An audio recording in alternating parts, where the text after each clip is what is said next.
Right, hello everyone, back again. Quite a loaded bench here, as I hope you can see.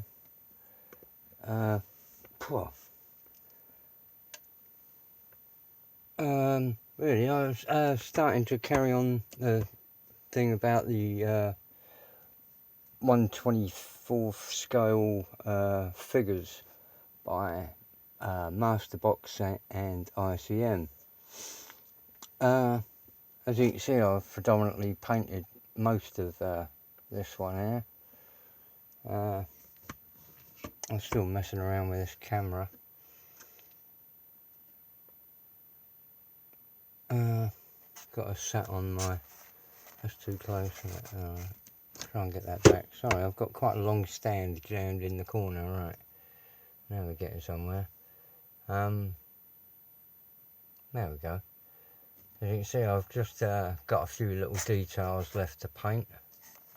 Really, that's not going to go back any further, is it? Damn. And hopefully got convincing pair of jeans. If you saw in the last video, I detailed quite a bit of the jeans, redone her pockets and belt loops. Where's my little pointer? The turn ups at the bottom of the jeans, and then the piping up the leg, piece there, and then all the way up the leg. Before I painted this, I've altered the angle of her wrist, as I was saying, and drilled out through her thumb and slightly hollowed out behind her hand there, because I want to get, well, quite frankly, a hose. I'm going to try and fit an airbrush into her hand instead of the cigarette she did have. Yeah, redone the pocket details in there and around there with cut out thin strip and laid it on there. Same with the flies and that seam. And hopefully now there's some paint on it, you can better see the effect of rescribing her hair. I've done that, back scribing in the same you would to lift, open a door panel or boot lid or whatever.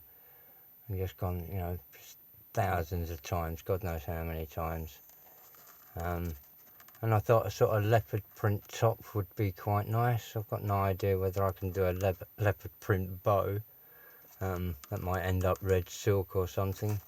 But I was thinking of doing the toes of her shoes in leopard print when they come into. Let's see if I can do the toes of her sandals. I thought while I was still on about the figures with the, I can bring her up. She's on a different stand. This one's the, if I move that, it might readjust, mightn't it? This one's from the ICM Mechanics. And I've tried to give her a sort of convincing, oily pair of overalls.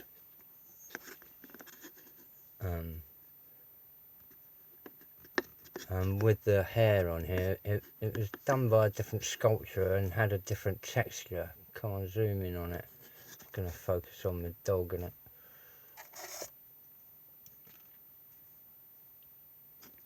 With her hair, I didn't actually do much to that because it was done by a different sculptor and has got a different wave pattern. There you can best see it. I might put in a slightly darker wash again on that. I'm not quite sure.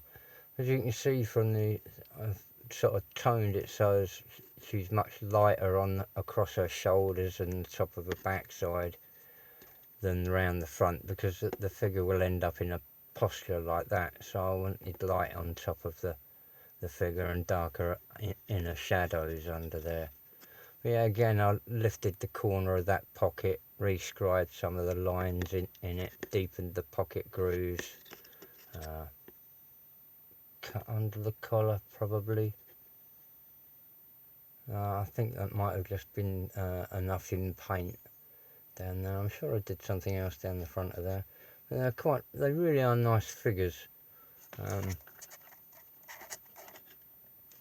Over in the background I've got, let's move that back out of the way, There was a set called Girl and a Dog, so I've got the girl is sat over there, and the dog I've changed quite a bit because I want him to replicate one of the dogs that I've got. So I've been working on that, and I'll paint his markings in properly. But they really are nice figures.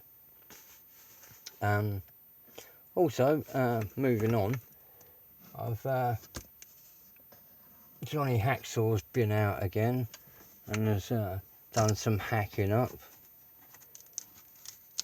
I've dug out this 40 that I'm chopping.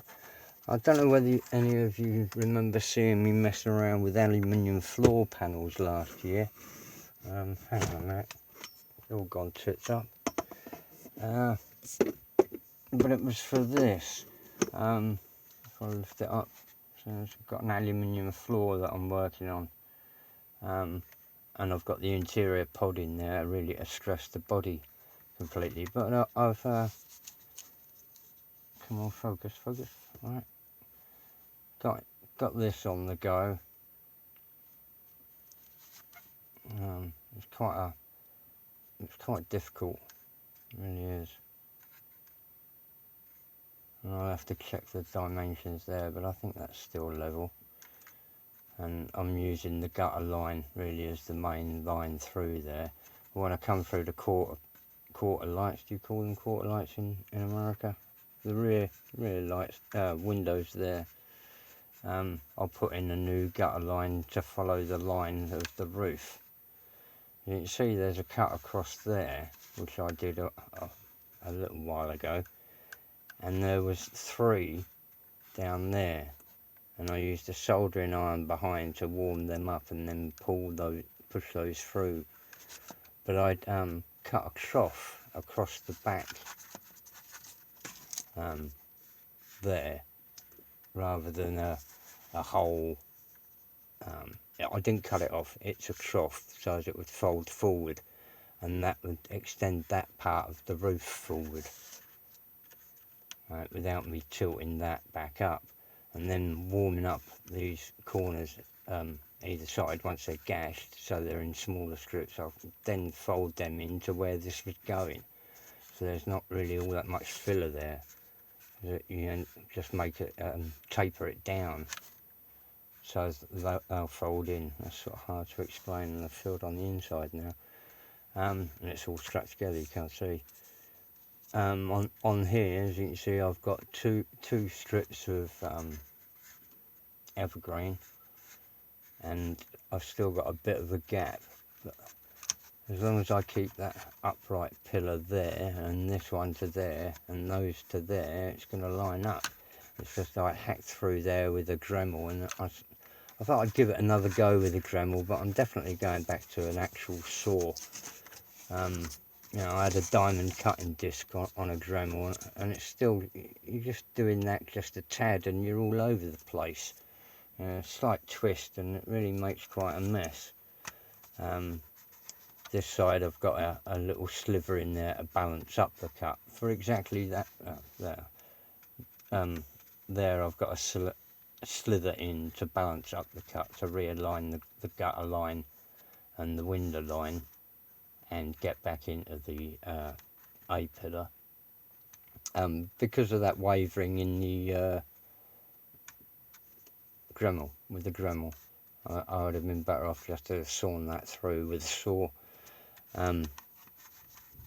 There again, you know, I've got some infill to do on the rear quarter, and the same thing as there. There's a gash there, you know, a gash there and a gash there that bring that down and in to bring me back into that corner. So that's basically that on that. On the bonus side, I bumped into another Flintstone body, which was a 41 Plymouth. So I've just given that a clean up. It's a very similar car. I was going to chop a Plymouth, and I've got two of the kits to do it with, in case I cock the roof up. But it looks like that's had two sections across it, by the way the filler is on the inside. I don't know whether you can see the shadows of those grooves at all. I think you can see shadows of ribs. That's where it was chopped from the original kit, and up the B pillar and A pillar. It's basically the same as what I'm doing there. But he's done it for me. Oh, this was £25. You know, it's get a cheap spray gun or buy a body. What a swap, hey? Over there is something a little bit different.